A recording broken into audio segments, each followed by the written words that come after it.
Hello dear student, welcome to physics नमा।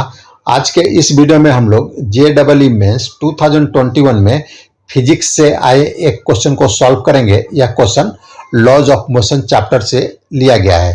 तो आइए क्वेश्चन को देखते हैं और इसको सॉल्व करते हैं। ए solid cylinder of mass m is wrapped with an inextensible light string and is placed on a rough inclined plane as shown in the figure. The frictional force acting between the cylinder and the inclined plane is, हमें जो cylinder और जो rough surface है उसके बीच का जो frictional force है वह बताना है। The coefficient of static friction μs is 0.4 और कोफिशिएंट ऑफ स्टैटिक फ्रिक्शन का वैल्यू हमें दिया गया है। तो और चार ऑप्शन है, चारों ऑप्शन में से हमें बताना है कि कौन सा ऑप्शन सही है। तो आइए इसको हम लोग देखते हैं।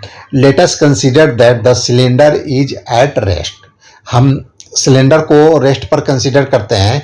ऐसा क्यों? क्योंकि हमें क्वेश्चन में μs का वैल्यू दिया गया है, यानी कोफिशिएंट ऑफ फ्रिक्शन का जो वैल्यू दिया गया है वो स्टैटिक फ्रिक्शन का वैल्यू दिया गया है। तो हम इसका फ्री बॉडी डायग्राम बनाते हैं। तो जो सिलेंडर पर जो डाउनवर्ड डायरेक्शन में जो फोर्स लगेगा वह mg लगेगा, इसका वेट के इक्वल लगेगा और इसका जो कंपोनेंट होगा वह इंक्लाइंड प्लेन के पैरेलल डाउनवर्ड डायरेक्शन में वह mg साइन थीटा होगा। यहाँ में थीटा का वैल्यू 60 डिग्री दिया गया है और इसका जो दूसरा कंपोनेंट होगा वह इंक्लाइंड प्लेन के परपेंडिकुलर होगा और यह हो जाएगा mg cos थीटा। और जो नॉर्मल फोर्स लगेगा जो सिलेंडर पर यह इंक्लाइंड प्लेन के परपेंडिकुलर डायरेक्शन में लगेगा और इसको मान लेते हैं कि यह n है। और जो टेंशन है, स्ट्रिंग का जो टेंशन है यह अपर डायरेक्शन में लगेगा, इंक्लाइंड प्लेन के पैरेलल अपर डायरेक्शन में लगेगा, इसको कंसीडर करते हैं T है। और फ्रिक्शनल फोर्स भी लगेगा, ये स्टैटिक फ्रिक्शनल फोर्स लगेगा या अपर डायरेक्शन में लगेगा इंक्लाइंड प्लेन के पैरेलल। तो यह इसका वैल्यू मान लेते हैं कि स्मॉल f है। तो net force in the inclined plane direction will be 0। चूंकि यह रेस्ट पर है सिलेंडर, तो जो इंक्लाइंड प्लेन के डायरेक्शन में जो नेट फोर्स होगा वह 0 होगा। तो हम नेट फोर्स निकाल लेते हैं। T और F फोर्स अपर डायरेक्शन में है और mg sine theta downward direction में है। तो यहाँ पर जो नेट फोर्स हो जाएगा T plus F minus mg sine theta, यह इक्वल टू 0 हो जाएगा। Also in the perpendicular direction of the inclined plane net force will be 0।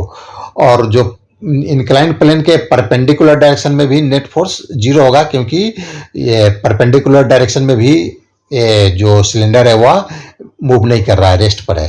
तो इस केस में हो जाएगा n minus mg cos theta equal to 0 और इसे हम n निकाल लेंगे तो n इक्वल हो जाएगा mg cos theta.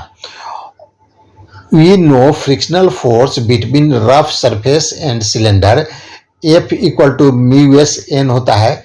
μs coefficient of static friction और n नॉर्मल फोर्स। तो हमें क्वेश्चन में जो μs का वैल्यू दिया गया है 0.4, तो F इक्वल हो जाएगा 0.4 और अभी हम लोगों ने जो नॉर्मल फोर्स निकाला इसका वैल्यू है mg cos थीटा।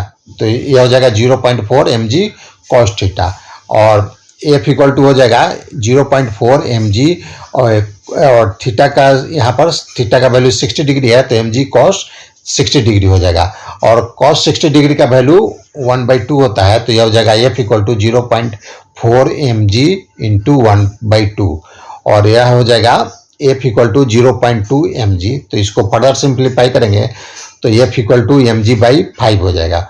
तो हमारा जो आंसर होगा mg/5 होगा, यानी फ्रिक्शनल फोर्स का जो मैग्नीट्यूड होगा वह mg/5 होगा। तो आज का वीडियो समाप्त हुआ। अगर आपको पसंद है तो इसे लाइक करें, शेयर करें। Thanks for watching.